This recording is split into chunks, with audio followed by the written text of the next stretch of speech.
When the going gets tough, Maresco doesn't get going. So, welcome to the match review of Crystal Palace 1, Chelsea 1.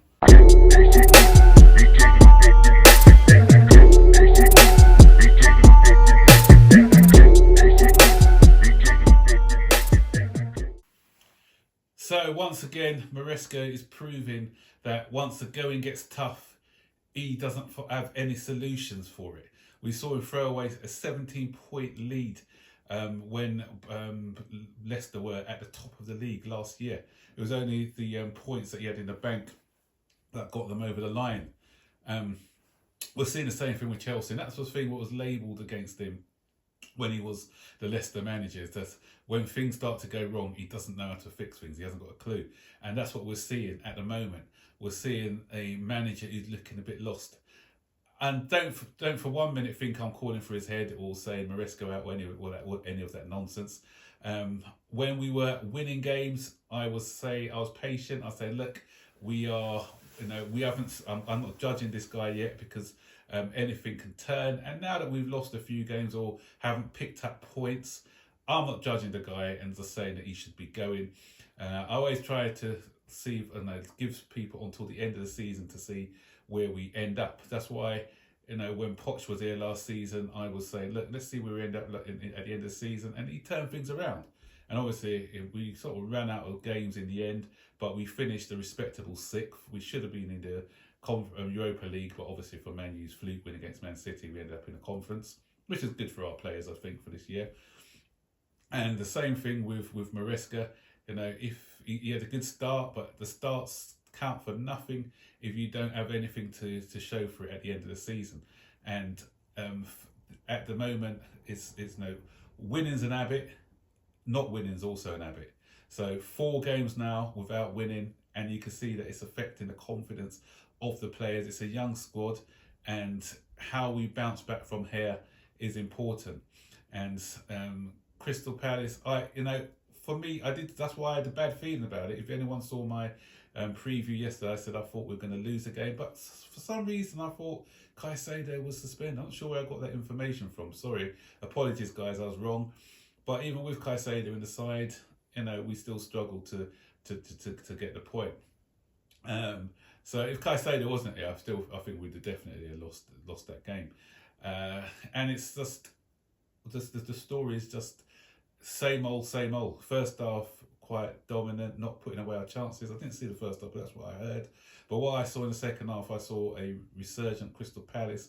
Was a great save by Sanchez to keep us in it at 1-0, and 2 misses by Eze, one glaring miss by Eze, and the writing was on the wall. And once again, our manager didn't react. We've got people like Nkunku, we've got people like Felix on the bench, not brought on. He made his substitutes again a bit too late. Okay, I've been calling for Gui. He came on, didn't really do that much today.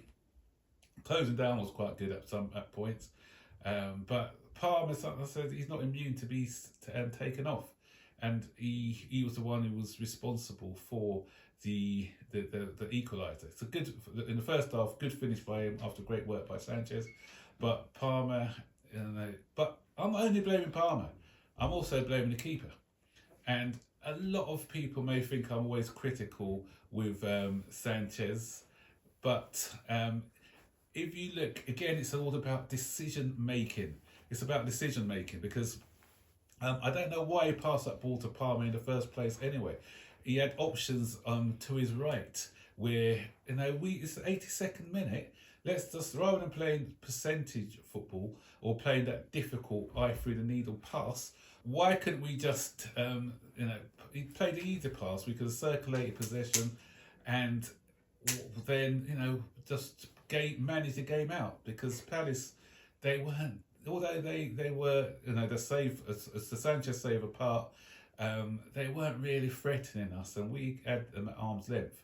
And it was only going to take a mistake or something silly by us, which it was, to give them that equaliser. So, as I said, Palmer has to take some of the blame. I'm not saying, not devoiding him of any of the blame, but I'm also looking at Sanchez, and that's what I'm saying. We've got to make better decisions in certain situations. the one positive from today was the performance of Josh Achampong, who was a brave decision by the manager. The one thing he did get right, and he put in a very good, faultless performance, and he proves that he's ready. Why couldn't we have him when, instead of Disasi the other day against Ipswich? He's clearly a better player than Disasi, but hey ho. And the other thing is, we've got Reece James, and why is he on he's got him on the bench. I don't know what's wrong with Malo Gusto. Again, another disappointing outing from him, and he doesn't use him. So you either have him on the bench to use him, or and it's a tight game. Okay, we're 2 or 3-0 up. I can understand him not risking him, but in a game where it's a tight game, even when they equalise at 1-1, you bring on Reece James, who at least can get in decent crosses, but he left him on the bench. Again, we only use 2 subs today, 2 or 3, and not utilising the substitutes bench in a period where we've had games coming thick and fast, and yet he's not getting the best out of his squad. So the new year, not a great start.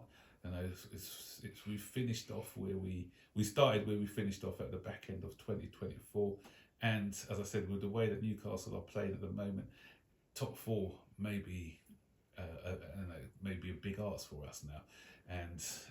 And as I saw something by Matt Law where he was saying that the board said they're not going to be judging where the team are at until March. Then they'll assess what is needed for the squad. But I think that's a bit silly for me, because we clearly need somebody at front, because Nicholas Jackson is in no form whatsoever. He's showing the form that he did at the beginning of last season. He had a couple of big misses today. I think one was a good save by Henderson, which wasn't given. But he's got to be a bit more prolific than he is at the moment. And there's nobody, as I said, apart from the inexperienced Gui, who is there to compete with him up top. And so if we'll wait until March, the window's already closed, and supposing we miss out on top 4 again, then we're back to square one. Sponsorship's an issue, and it's another season. PSR will start to become an issue then. So, sometimes you've got to accumulate to spec. So sometimes, just take that chance of getting in somebody who is nothing's guaranteed, but someone who will give you a better chance of finishing in the top 4. So if we miss out just because of not making the right decisions in the transfer market, then that could have detrimental consequences going forward. So yeah, another disappointing result. So let me know what you think in the comment section below. Don't forget, as always, to like, subscribe, turn on post notifications to be notified every time I make a new video. So take care. Bye bye.